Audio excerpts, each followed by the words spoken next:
These are for wine. Yeah, it is. This is a quail jar. In moment it's a souvenir, but usually it's much more bigger ones, like huge clay vessels.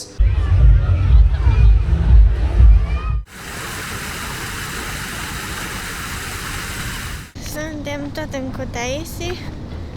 Azi e ziua națională a Georgiei.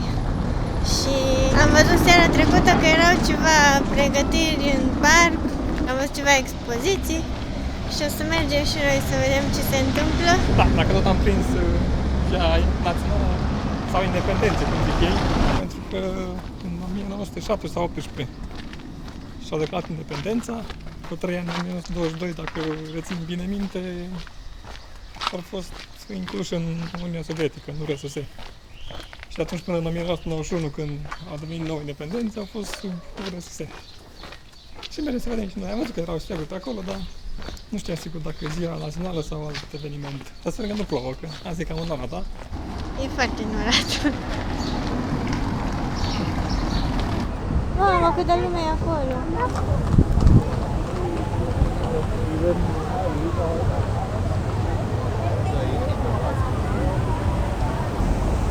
Dar noi nu mergem în mulțimea aia. Nu, nu. Noi ajungem în parc.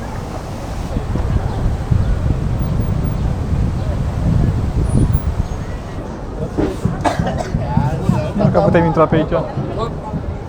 Pe aici.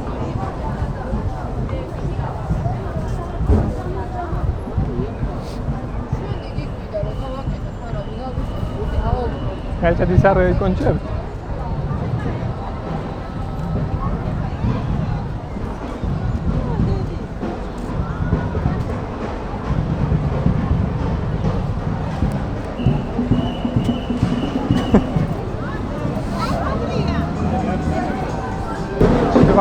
Ceva dans de-a lor. Dacă vin încoace. Vin încoace. Hai la o parte că...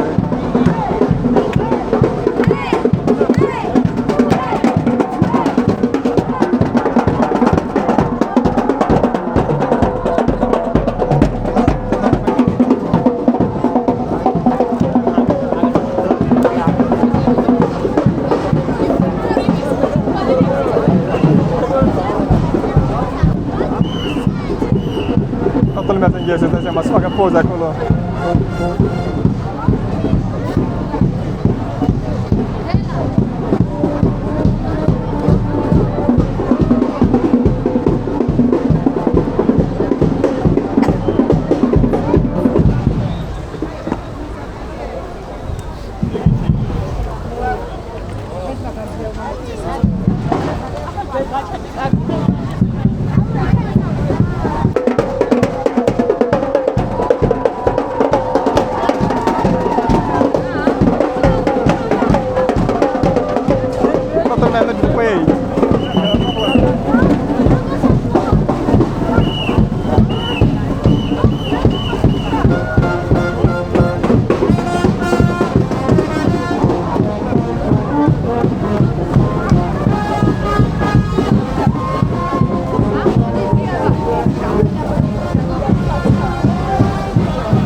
Mai sunt ca la zilele orașului. Da, da. Dar foarte mulți copii care sunt pictați pe față cu steagul. Păi era acolo o tipă care Da? picta pe față. A pictat steagul sau a pictat așa? Ce vrei îți face?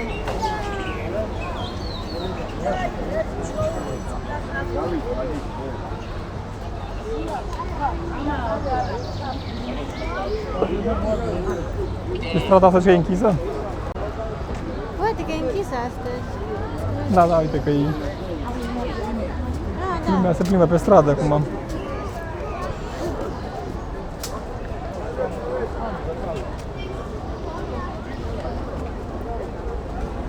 Mergem Dacă vrei putem merge, da?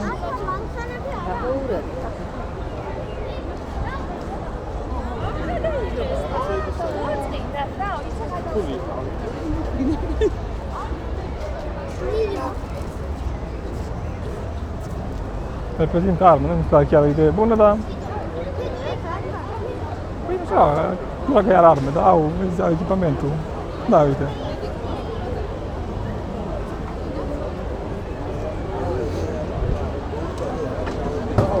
Și pioleți și din alea de... Da, chestii de cățărat. Păi da, că ei au multe zone montane și se întâlnează, dar uite, vezi că au și cască și...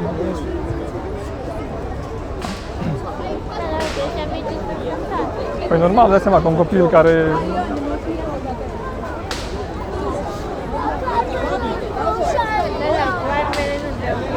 Da, da, păi aia zic că... Te încurajează de mic cu... Păi na, cumva la ei, având în vedere istoria... Uite acolo și rangerii de la parc, vezi?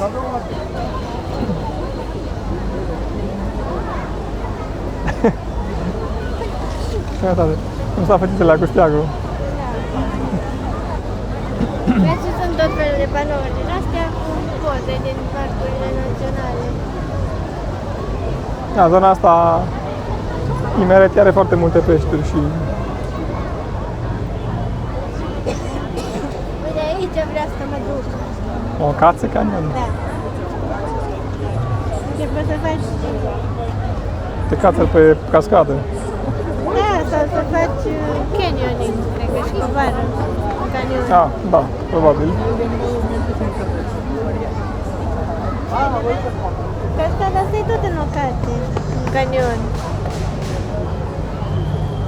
Seamănă cu vânturătoarea de la noi.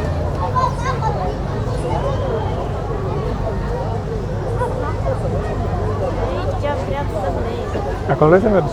Da, bine. O să încercăm să ajungem. Da, bun, deci ce facem acum? Hai să mergem spre grădina botanică. Mergem spre grădina, bine, mergem spre grădina botanică atunci. E prea aglomerat aici.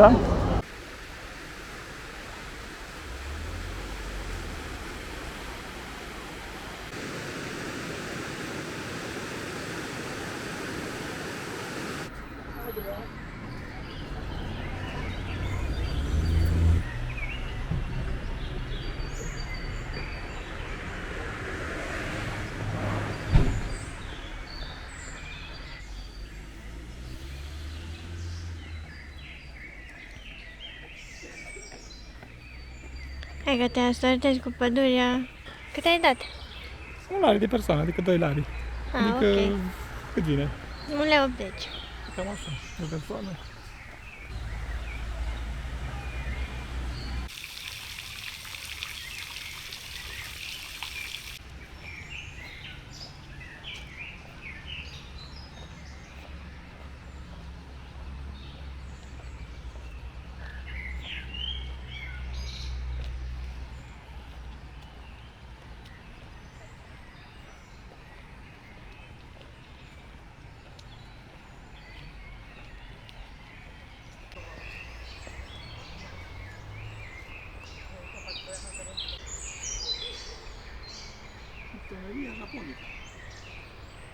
Cum ai zis? Criptomeria. Criptomeria japonică? Ala Și e. tot același copac e și ăsta mare. Păi după, uite la frunze. Seamănă? Da. Da, seamănă. Criptomeria. În caz că se întreabă cineva care e culoarea lui preferată,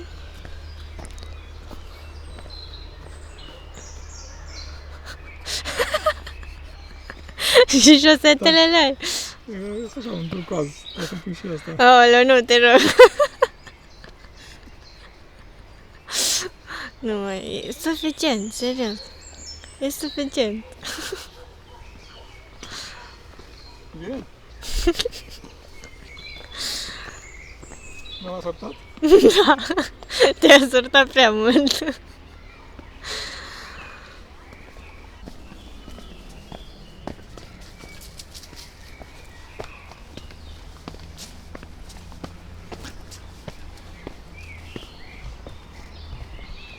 Am ajuns la bisericuță. Nu trage. Am vrut să tragi de clopot. La anumite ore se trage de clopot, nu cum vrei tu.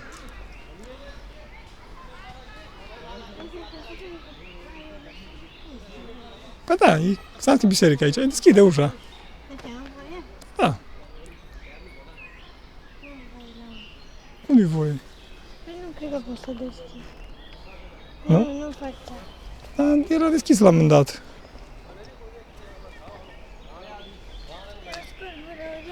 Pe care i-a făcut ușă. Da, era biserică, dar eu știu că puteai să... Da, da. Acolo sus e fereastra. Acolo. Dar știu că puteai să deschizi, adică era deschis la un moment dat, am văzut poze înăuntru. Cu oameni care mergeau înăuntru. Da, acolo nu am deschis. Deci ai putut? Nu am putut. Multe icoane.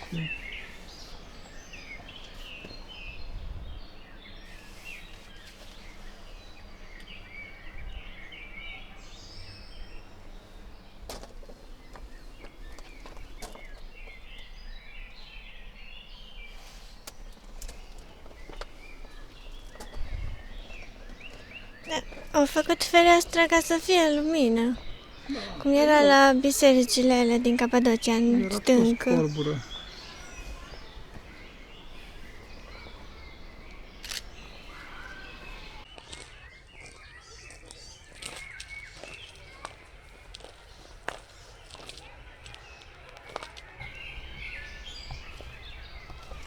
Ce fain e. Da, vezi, noi țineam Deci de noi amici e în lemn, casă. asta e... Nu e lemn, am spus că e Ceavă. Exact. Bine să poți să-ți faci... Păi n-ai văzut că ești mai fac garduri din Să el. faci cadă din asta. Păi se face și casă din bambus. E plin de copii. Da, a venit acum un dita mai grupul de copii. Sunt și ei liberi astăzi.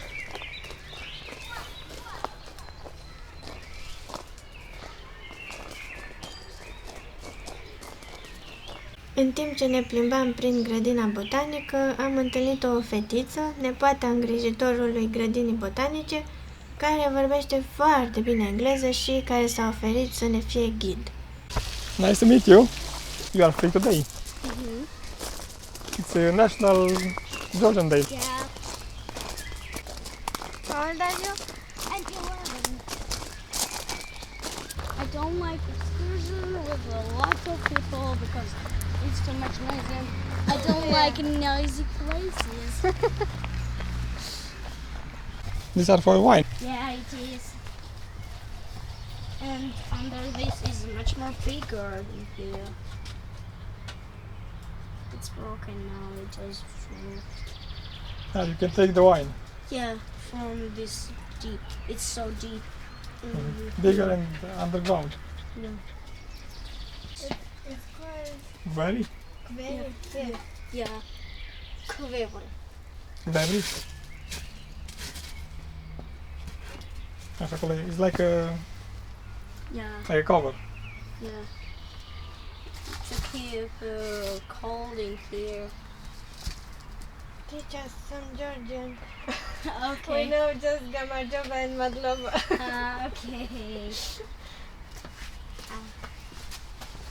Oh. So for some people it's hard to pronounce it. How can you say goodbye? Nachlandis. Nahlandis. Nachlamum. Nachvamatis.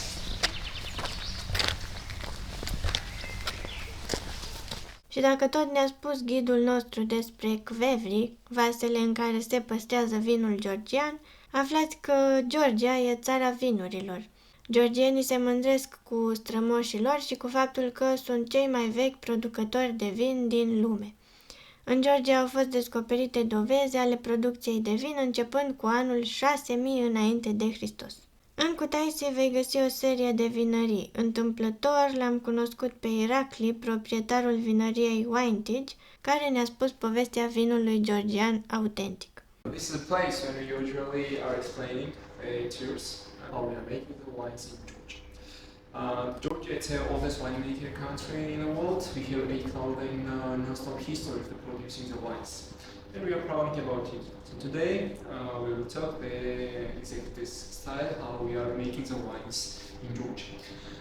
First of all, before I will start to talk about the wine, I should to tell you something about this jar. This is a quarry jar.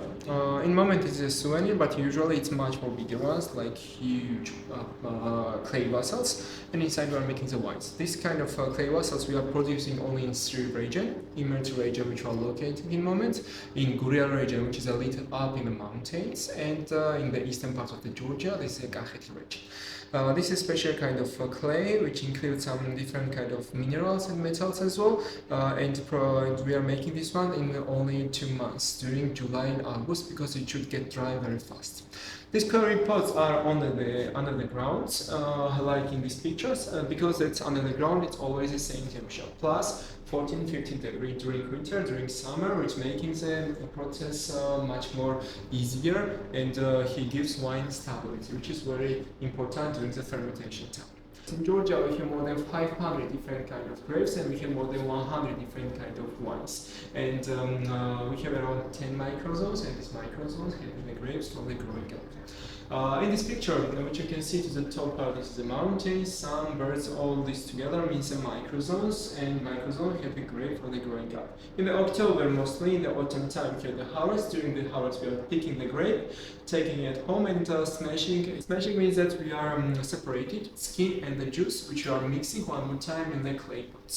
This is a fermentation, it's going together with skin. This is the main difference between the classical way how to make the wine and the Georgian way with skin contact. Yeah. In Georgia, we have two kinds of skin contact. We have the full skin contact and half skin contact. Full skin contact means that when in the quarry there are 50% skin and 50% juice, and together they are during 6 months. Half skin contact means that inside is 30% skin and 70% juice, and they are together only during the 2 months. After this, we are taking the skin and the wine starting to filter himself. During this time, all the dust which is inside going to the bottom, and the quarry has this kind of shape special to for the small part is for the dust, and the big part is for the clear wine.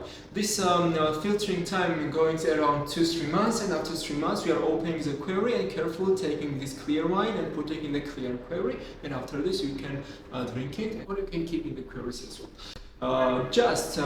To make the wine, it's all this process needs around 6 months, but if you want good wine, you need to wait around 1 year, because wine is different kind of product. It needs time to get calm, take his original notes and taste together. Because of this, usually we are waiting around 1 year.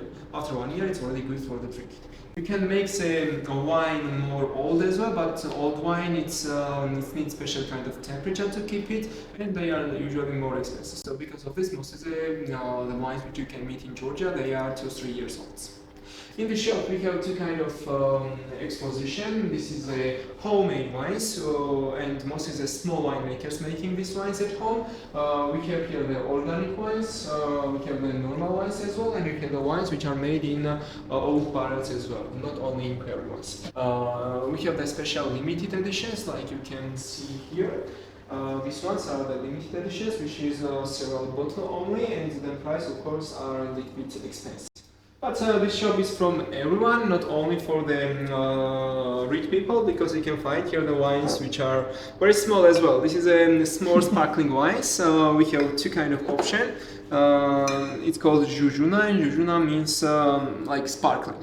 And this one costs just 10 lari. It's very small, and during the hot weather it's very easy, like a shake, you just open it and drink it. Very tasty and very good wines. People can taste here. You can buy any kind of wine with glasses, and you can buy with bottles as well. Thank you very much for You're your welcome. time. Thanks for the comment. And, I hope we will see each other. We are waiting you.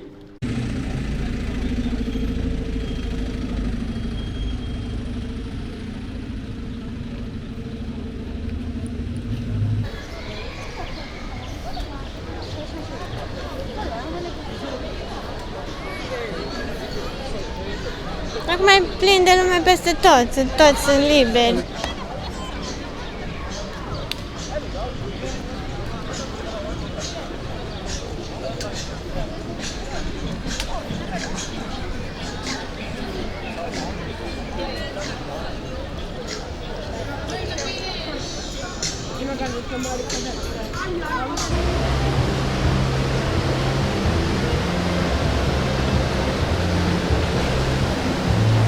Dar nu pot să cred ce animat e acum totuși, ieri când am fost nu era nimeni. Da. Foarte multă lume.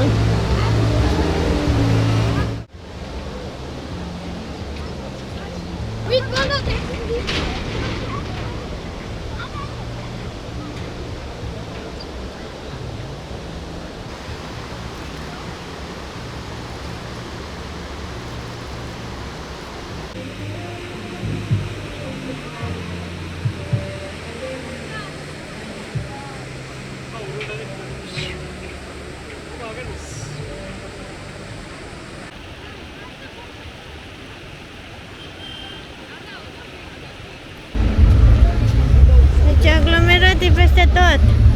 Da?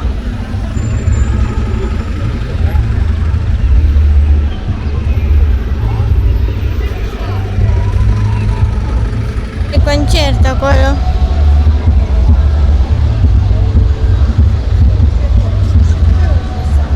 Serios, plin pe stradă. Plin. Da.